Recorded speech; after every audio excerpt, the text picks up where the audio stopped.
ರಸ್ತೆ ಅಗಲೀಕರಣ ಮಾಡುವ ನೆಪದಲ್ಲಿ 100 ವರ್ಷಗಳ ಇತಿಹಾಸ ಇರತಕ್ಕಂಥ ಶ್ರೀರಾಮ ಮಂದಿರವನ್ನು ಈಗಾಗಲೇ ಹೊಡೆದಾಕಿರ್ತಕ್ಕಂಥದ್ದು ದೃಶ್ಯಗಳಲ್ಲಿ ಗಮನಿಸ್ಬೋದು ನೀವೀಗ. ಸುಮಾರು 5-6 ತಿಂಗಳಾಯಿತೆ ಒಂದು ರೀತಿ ಅರ್ಧ ದೇವಸ್ಥಾನ ಹೊಡೆದಾಕಿ. ಇದು ಮುಜರಾಯಿ ಇಲಾಖೆಗೆ ಸಂಬಂಧಪಟ್ಟಂಥ ದೇವಸ್ಥಾನ. ಇವರು ರಸ್ತೆ ಅಗಲೀಕರಣ ಮಾಡುವಂಥವರು ಅಕ್ಕಪಕ್ಕದ ಬೇರೆ ಬೇರೆ ಖಾಸಗಿ ಬಿಲ್ಡಿಂಗ್ಗಳನ್ನು ಹೊಡೆದು ಕೊನೆಗೆ ಮುಜರಾಯಿ ಇಲಾಖೆ ಬಿಲ್ಡಿಂಗ್ ಹೊಡೆಯೋದಾಯಿತು. ಯಾಕಂದರೆ ಯಾವಾಗ ಬೇಕಾದ್ರೂ ಪರ್ಮಿಷನ್ ಇತ್ತು. ಆದರೆ ಹಿರಿಯೂರಿನಲ್ಲಿರ್ತಕ್ಕಂಥ ಶಾಸಕರು ಡಿ ಸುಧಾಕರ್ ಅವರು ಕಾಂಗ್ರೆಸ್ಗೆ ಸೇರಿರ್ತಕ್ಕಂಥವ್ರು ಒಂದು ರೀತಿಯಲ್ಲಿ ರಾಜಕೀಯದ ವಾಸನೆ ಹೆಚ್ಚಾಗಿ ಕಾಣ್ತಾ ಇದೆ. ಯಾಕಂತಂದರೆ ಮೊದಲಿಗೆ ಇವರು ರಸ್ತೆ ಅಗಲೀಕರಣದ ನೆಪದಲ್ಲಿ ಮುಟ್ಟಿರ್ತಕ್ಕಂಥದ್ದು ಶ್ರೀರಾಮನ ದೇವಸ್ಥಾನ.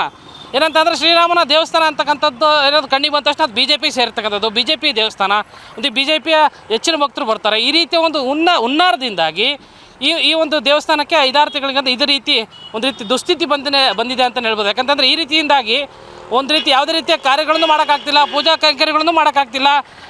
ಜಾನುವಾರುಗಳು, ಹಂದಿ, ನಾಯಿ ಈ ರೀತಿಯ ಒಂದು ಪ್ರಾಣಿಗಳು ಒಳಗಡೆ ನುಗ್ತಾ ಇದ್ದಾವೆ ಅಂತಕ್ಕಂಥ ಆರೋಪ ಬಂದಿದೆ. ಸ್ಥಳೀಯರಿದ್ದಾರೆ, ಕಮಿಟಿಯವರಿದ್ದಾರೆ, ಅವ್ರನ್ನೇ ನೇರವಾಗಿ ಕೇಳ್ತಾ ಹೋಗ್ತೀನಿ. ರಸ್ತೆ ಅಗಲೀಕರಣ ನೆಪನ ಏನು ಸರ್ ಇದು? ಸರ್, ರಸ್ತೆ ಅಗಲೀಕರಣಕ್ಕೆ ನಮ್ಮ ವಿರೋಧ ಇಲ್ಲ. ಇದು ಮುಂಬರುವ ಶ್ರೀರಾಮನ ನವಮಿಯ ಉತ್ಸವ ಇಟ್ಟುಕೊಂಡು ದುರುದ್ದೇಶದಿಂದ ಒಡೆದಿರ್ತಕ್ಕಂಥ ದೇವಸ್ಥಾನ.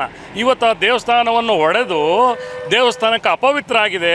ನಾಯಿ, ಹಂದಿ, ಕುಡುಕರ ಹಾವಳಿ ಮತ್ತು ಒಳಗಿರ್ತಕ್ಕಂಥ ಬೆಲೆ ಬಾಳುವಂಥ ವಸ್ತುಗಳನ್ನು ಕದ್ಕೊಂಡು ಹೋಗಿದ್ದಾರೆ ಸರ್. ಇದು ಬೇಕಂತ ಮಾಡಿರೋದು ದುರುದ್ದೇಶದಿಂದ, ರಾಜಕೀಯ ಪ್ರೇರಿತ ಅಂತ ನಾನು ಅದ್ರ ನೇರ ಕೇಳ್ತೀನಿ ಸರ್. ಸರ್, ಈಗ ಜಿಲ್ಲಾ ಉಸ್ತುವಾರಿ ಸಚಿವರು ಡಿ ಸುಧಾಕರ್ ಹಿರಿಯೂರಿನವರು, ಅವರಿಗೆ ಈ ಶ್ರೀರಾಮನ ದೇವಸ್ಥಾನ ಕಾಂಗ್ರೆಸ್ನವರು ಜಪ ಮಾಡ್ತಾರೆ.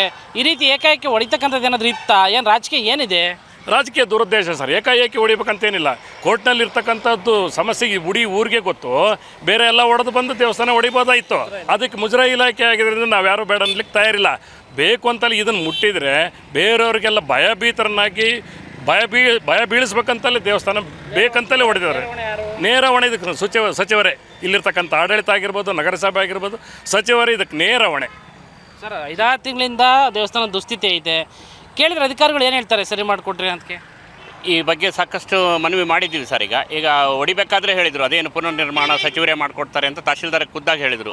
ಅದೇನಿದೆಯೋ ಅವರೇ ವೈಯಕ್ತಿಕವಾಗಾದರೂ ಮಾಡಿಕೊಡ್ತಾರೆ, ಇಲ್ಲ ಗ್ರ್ಯಾಂಟ್ಸ್ ತಂದಾದರೂ ಶೀಘ್ರವಾಗಿ ಮಾಡಿಕೊಡ್ತೀವಿ ಅಂದರು. 6 ತಿಂಗಳಾಯಿತು ಹೊಡೆದು, ಇದುವರೆಗೂ ಏನೂ ಆಗಿಲ್ಲ. ಅದಿರುವರೆಗೆ ಅಲ್ಲೆಲ್ಲ ಒಂದು ಕೊಂಪೆ ಆಗಿಬಿಟ್ಟಿದೆ. ಅದೊಂದು ಗಲೀಜು. ಇಲ್ಲಿ ಯಾರು ಹಣ್ಣು ಮಾರೋರು, ಕೊಳತಣ್ಣೆಲ್ಲ ಬಿಸಾಕೋಗೋರು, ಅದನ್ನು ಹೇಳೋರು ಕೇಳೋರು ಯಾರೂ ಇಲ್ಲ. ಈಗ ಅಕ್ಕಪಕ್ಕದ ಸ್ವಂತ ಕಟ್ಟಡಗಳು ಎಲ್ಲ ನ್ಯಾಯಾಲಯಕ್ಕೆ ಹೋಗಿ ತಡೆ ತಂದಿದ್ದಾರೆ. ಇದು ಮುಜರಾಯಿ ದೇವಸ್ಥಾನ, ಯಾರು ಹೇಳೋರಿಲ್ಲ ಕೇಳೋರಿಲ್ಲ. ಎಲ್ಲ ಹೆದರಿಸ್ಬೇಕು ಅಂತ ಒಂದು ಹೆದರಿಕೆ ವಾತಾವರಣ ಹುಟ್ಟಿಸಲಿಕ್ಕೆ ಇದನ್ನು ಮುಂಚೆ ಹೊಡೆದಿದ್ದಾರೆ ಸರ್. ಸಚಿವರಿಗೆ ಅಷ್ಟೊಂದು ಅರ್ಜೆಂಟ್ ಯಾಕಿತ್ತು ಸರ್ ಅಂತ ಅದನ್ನೇ ಹೇಳ್ತೇನೆ. ಒಂದು ಭಯದ ವಾತಾವರಣ ನಿರ್ಮಿಸಲಿಕ್ಕೆ ಇದನ್ನು ಮಾಡಿದ್ದಾರೆ ಸರ್. ಅಕ್ಕಪಕ್ಕ ಇದನ್ನು ಹೊಡೆದ್ಬಿಟ್ಟು ದೇವಸ್ಥಾನನೇ ಹೊಡೆದಿದ್ದೀವಿ ಅಂತ ನಿಮ್ಮದೇನು ಅನ್ನೋದಕ್ಕೆ ಒಂದೊಂದು ಹೆದರಿಸಲಿಕ್ಕೆ ಒಂದು ವಾತಾವರಣ ಕಟ್ಕೊಂಡು ಶ್ರೀರಾಮ ದೇವಸ್ಥಾನ ಅಂತಲೇ ಇರ್ಬೋದು ಸರ್. ಅದೇ ಟಾರ್ಗೆಟ್ ಇರ್ಬೋದು ಅವ್ರಿಗೆ. ಯಾಕೆ ಅದನ್ನು ಅವರೇ ಹೇಳಬೇಕು ಉತ್ತರ. ಅದನ್ನು ಶ್ರೀರಾಮನ ದೇವಸ್ಥಾನನ ಯಾಕೆ ಮುಟ್ಟಿದ್ರು ಅನ್ನೋದು ಅವರೇ ಹೇಳಬೇಕು ಮುಂಚೆ. ಯಾಕಂದರೆ ಇಲ್ಲಿ ನೂರಾರು ವರ್ಷದ ಹಳೆ ದೇವಸ್ಥಾನ ಅದು. ಇಲ್ಲಿ 97 ವರ್ಷಗಳಿಂದ ಶ್ರೀರಾಮೋತ್ಸವ ನಡ್ಕೊಂಬಂದಿದೆ.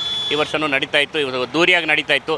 ಈ ಸಲ ಈ ಥರ ಅವ್ಯವಸ್ಥೆ ಆಗಿರೋದ್ರಿಂದ ಚಟುವಟಿಕೆಗಳು ರಾಮೋತ್ಸವ ನಿಲ್ಲಿಸಬೇಕು ಅಂತ ಏನಾದರೂ ಉದ್ದೇಶ ಇದೆಯಾ ಸರ್? ಉದ್ದೇಶ ಇಲ್ಲ ಅಂತ ಹೇಳ್ತೇನೆ. ಬಟ್ ಆದರೆ ರಸ್ತೆ ಅಗಲಕ್ಕೆ ವಿಚಾರದಲ್ಲಿ ಇದು ತೊಂದರೆ ಕೊಡೋ ಉದ್ದೇಶ ಅಂತೂ ಇದೆ ಸರ್. ಇದಿಷ್ಟು ದೇವಸ್ಥಾನದ ಕಮಿಟಿ ಸದಸ್ಯರ ಮಾತಾಗಿರ್ತಕ್ಕಂಥದ್ದು. ಕ್ಯಾಮ್ರಾ ಪರ್ಸನ್ ಶ್ರೀನಿವಾಸ್ ಜೊತೆ ಕಿರಣ್ ಎಲ್ ತೊಡರ್ನಾಳ್, ಏಷ್ಯಾನೆಟ್ ಸುವರ್ಣ ನ್ಯೂಸ್, ಚಿತ್ರದುರ್ಗ.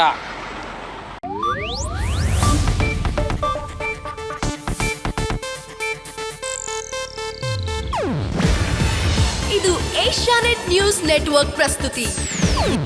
ನೀವು ನೋಡ್ತಿದ್ದೀರಾ ಏಷ್ಯಾನೆಟ್ ಸುವರ್ಣ ನ್ಯೂಸ್.